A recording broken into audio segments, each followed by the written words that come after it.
halkaad weli dhegeystayaal nagala socotaan waa laanta af Soomaaliga ee VOA oo aad ka dhageysanaysaan Washington.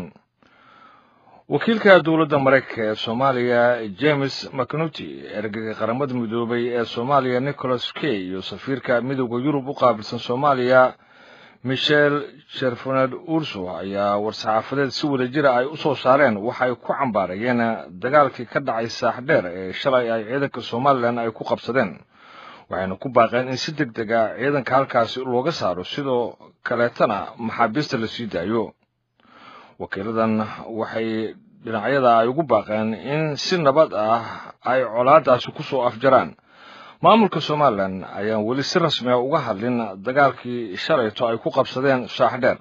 waxaana idaacaddan VOA isku dayday inay la hadasho mas'uuliyiinta Soomaaliland balse aanay noo suurtagelin.